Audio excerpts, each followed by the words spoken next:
दोस्तों आखिर हमारे मोदी जी को हो क्या गया है? लगातार हमारे मोदी जी कभी 3 एंकरों के साथ तो कभी 5 एंकरों के साथ, कभी ऐसे तो कभी वैसे, अखबारों में, टेलीविजन में, न्यूज़ चैनल्स में इंटरव्यू पर इंटरव्यू दिए जा रहे हैं। पिछले कुछ दिनों के अंदर, मतलब हफ्ते 10 दिन के अंदर पीएम मोदी ने 9 के करीब इंटरव्यूज दे दिए हैं, 9 के करीब। और इस बार उन्होंने 5 एंकरों या पत्रकारों कह लीजिए, संपादकों कह लीजिए, 5 संपादकों के साथ दिया एक भव्य इंटरव्यू, वो भी अपने घर, मतलब प्राइम मिनिस्टर हाउस में। हालांकि इन 5 एंकरों के साथ या 5 संपादकों के साथ या 5 पत्रकारों के साथ इंटरव्यू में भी किस तरह का माहौल था, ये मुझे आपको बताने की जरूरत नहीं है। लेकिन पहले मैं जानना चाहती हूँ दोस्तों कि आखिर प्रधानमंत्री इतने छटपटाए हुए और इतने नर्वस क्यों हैं?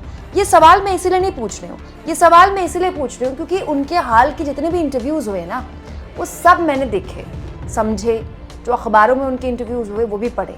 दिक्कत ये है दोस्तों कि प्रधानमंत्री लगातार इंटरव्यू पर इंटरव्यू दे रहे हैं, तमाम न्यूज़ चैनल्स में वो छाए हुए हैं। कभी 3 एंकरों को बिठा दिया जाता है, कभी 5 एंकरों को बिठा दिया जाता है। लेकिन प्रॉब्लम पता है क्या है? मोदी जी इतना सब करने के बाद भी नैरेटिव सेट नहीं कर पा रहे।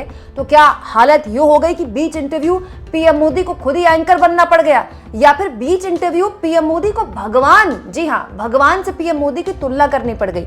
दोस्तों TV9 भारतवर्ष का ये इंटरव्यू सबसे पहले आप देखिए, कल रात ये ऑन एयर हुआ। और जिस वक्त ये इंटरव्यू चल रहा था ना, जानते यूट्यूब में इसको कितने लोग देख रहे थे? 4.6K, मतलब मात्र 4,500 के आसपास लोग इसको लाइव देख रहे थे। इसके अलावा दोस्तों ये इंटरव्यू खत्म होने के बाद 9 घंटे हो गए यूट्यूब में। अब इसे जानते कितने लोग देख चुके हैं? मात्र 46,771 लोग।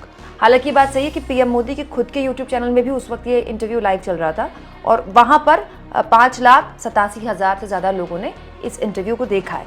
लेकिन जो मोदी जी का सब्सक्राइबर बेस है यूट्यूब चैनल का 23 मिलियन में ये कोई बहुत बड़ा आंकड़ा नहीं माना जाएगा। फिर भी मैं आपको ये बताने की कोशिश कर रही हूँ कि मोदी जी के जो इंटरव्यूज है ना, वो लगातार हो रहे हैं, लेकिन उनमें कोई करंट नहीं पैदा हो पा रहा है। इसलिए करंट पैदा करने के लिए ऐसे ऐसे सवाल पूछे जा रहे हैं कि आप अपना माथा पकड़ लेंगे। दोस्तों इंटरव्यू में एंकर ने पहला सवाल पूछा, उससे पहले मोदी जी ने उन्हें काटते हुए अपनी भाषणबाजी शुरू कर दी कि जब वो आए थे तो कैसे उन्होंने प्राइम मिनिस्टर हाउस का नाम चेंज किया। और उसके बाद उनसे जो सवाल पूछा गया ना, पहला सवाल, हा, उसी को सुनकर मुझे समझ में आ गया कि क्या माहौल बनने वाला है पूरे के पूरे इंटरव्यू में। सवाल उनसे पूछा गया कि 2014 का चुनाव हुआ, 2019 का चुनाव हुआ, 2024 के चुनाव में अब आप क्या अलग देखते हैं? मतलब ये कोई सवाल है पूछने वाला? कमाल की बात है दोस्तों, ये पत्रकार हैं, ये संपादक हैं, एंकर नहीं है, केवल संपादक हैं। इसके अलावा जो उनसे अगला सवाल पूछा गया ना, मतलब वो तो हद ही हो गई। उनसे पूछा गया कि आप लगातार ट्रैवल कर रहे हैं, 3-4 रैलियां रोज करते हैं, क्या आप अपने कार्यालय को मिस करते हैं? ये सवाल की हद देखिए आप, सवाल की क्वालिटी देखिए आप। दोस्तों इतिहास में कुछ दर्ज हो ना हो, न्यूज चैनल्स ने जिस तरह से प्रधानमंत्री से सवाल पूछे हैं ना इंटरव्यूज में, वो ये सवाल वाकई में पत्रकारिता की किसी किताब में तो जरूर दर्ज होंगे। उसके बाद तो हद हो गई दोस्तों, पीएम मोदी को इनमें से एक संपादक ने भगवान बना दिया।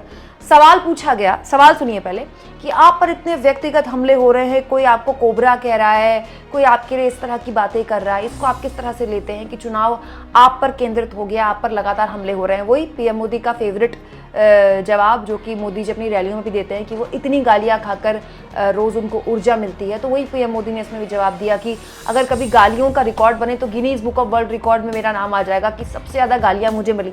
हालांकि अगर ऐसा हो दोस्तों, अगर ऐसा हो तो वाकई में नाम कहीं गांधी परिवार का भी होगा, क्योंकि नेहरू से लेकर इंदिरा गांधी से लेकर राजीव गांधी से लेकर राहुल गांधी से लेकर सोनिया गांधी से लेकर तमाम लोगों का जिक्र किए बिना पीएम मोदी की कोई रैली पूरी नहीं होती, पीएम मोदी का कोई चुनाव पूरा नहीं होता, बीजेपी का कोई कार्यक्रम पूरा नहीं होता। तो अगर ऐसा कोई लिस्ट बने Guinness book of world record में, तो मुझे लगता है कि मोदी जी को टक्कर ही देगा नेहरू गांधी परिवार भी। लेकिन हैरानी तो तब हो गई दोस्तों जब पीएम मोदी ने इसके जवाब में कहा कि वो शक्ति के भी उपासक हैं, शिव के भी उपासक हैं, और भगवान शिव ने उन्हें सिखाया है कि अमृत के लिए जहर पीना पड़ता है। तो पीएम मोदी की अपनी तुलना भगवान से कर रहे थे। ये मैं इसलिए भी पूछ रही हूँ क्योंकि इसके जवाब में अगले संपादक, वहीं जो 5 संपादकों में से एक बैठे हुए थे, वो कहते हैं कि लोगों ने तो भगवान श्री कृष्ण और भगवान श्री राम को भी नहीं छोड़ा। मतलब कहना क्या चाहते हैं?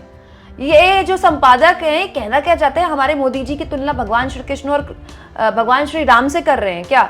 भाई कर भी सकते हैं, क्योंकि कंगना रनौत और कई बीजेपी के नेताओं के हिसाब से तो मोदी जी विष्णु के अवतार ही हैं। इसके अलावा दोस्तों इस इंटरव्यू का एक हिस्सा सुनकर तो मुझे ऐसा लगा कि मोदी जी कहीं अपनी रैलियों में जो उन पर झूठ बोलने के आरोप लग रहे हैं उस पर तो जवाब नहीं दे रहे हैं, क्योंकि उनकी गारंटी को लेकर सवाल पूछा गया। आजकल तो मोदी जी अपनी गारंटी की भी गारंटी दे रहे हैं ना, हो सकता है कुछ दिन बाद मोदी जी अपनी गारंटी की भी गारंटी देना शुरू कर दें। तो इसी को लेकर सवाल पूछा गया तो मोदी जी कहते हैं कि गारंटी शब्द पर मेरी कोई कॉपीराइट तो नहीं है, कोई भी किसी को भी गारंटी दे सकता है। लेकिन ये जो लोग झूठ बोलते हैं, नेताओं के हर शब्द की एक जिम्मेदारी होनी चाहिए, इस तरह के झूठ बोलने वाले लोगों से मुझे बड़ा नुकसान होता है, क्योंकि फिर तमाम लोग उसी कैटेगरी में सबको रखते हैं। कमाल की बात है, मोदी जी कह रहे हैं कि सार्वजनिक जीवन में नेताओं की जुबान का, नेताओं की बोली हुई बात का एक ताकत होती है, उसकी जिम्मेदारी होती है। ये मोदी जी कह रहे हैं, और यही मोदी जी हैं दोस्तों जो अपनी हर रैली में मुस्लिम लीग, मछली, मंगलसूत्र, मुसलमान और अब पाकिस्तान से लेकर वोट जिहाद तक बोल रहे हैं। ऐसी बातें हमारे मोदी जी रैली में बोल रहे हैं और फिर ऐसी बातें हमारे मोदी जी इंटरव्यू में बोल रहे हैं। अब बताइए कौन से वाले मोदी जी का विश्वास किया जाए? दोस्तों मैं तो ये कहती हूँ कि मोदी जी को सारे न्यूज़ चैनल्स के एंकरों को, संपादकों को साथ में बिठाकर एक ही बार इंटरव्यू दे देना चाहिए, क्योंकि हो क्या रहा है पता है, हमारे जैसे लोगों को आपको खबर दिखाने के लिए, ऐसे इंटरव्यूज का विश्लेषण करने के लिए वीडियो बनाकर बार बार अपना टाइम ज़ाया करना पड़ता है, क्योंकि ना तो सवाल नहीं होते हैं, ना मोदी जी के जवाब नहीं होते हैं। इस पूरे के पूरे इंटरव्यू के खेल में, जिसमें आप 3 पत्रकारों को बिठा दीजिए, 5 को बिठा दीजिए, 10 को बिठा दीजिए, 20 को बिठा दीजिए, एक ढंग का सवाल नहीं है। दोस्तों इसी ग्रुप के कर्नाटक चैनल के संपादक बैठे हुए थे इसी इंटरव्यू में, एक बार उन्होंने नहीं पूछा मोदी जी से कि मोदी जी, चलिए विपक्ष का ही नाम लेके पूछ लेते हैं कि प्रियंका गांधी और राहुल गांधी ये सवाल पूछ रहे हैं कि आपने प्रज्वल रेवन्ना के लिए वोट क्यों मांगे, जबकि आपको ये बात पता थी, आपके संगठन के लोगों को ये बात पता थी कि उनकी कथित तौर पर पेन ड्राइव को लेकर तमाम तरह के लोगों में चर्चा हो रही है। उस आदमी पर 3000 वीडियोस बनाने के आरोप है। और दोस्तों जहां तक बात है मोदी जी के इंटरव्यूज में करंट होने की या सेंसेशन होने की या मोदी जी के इंटरव्यूज को रोचक बनाने की, वो तभी हो सकता है जब कोई यूट्यूबर अब उनसे सवाल पूछे, क्योंकि टीवी के जितने संपादक हैं ना और जितने एंकर हैं, इनके बस की बात नहीं है इस तरह के सवाल पूछना।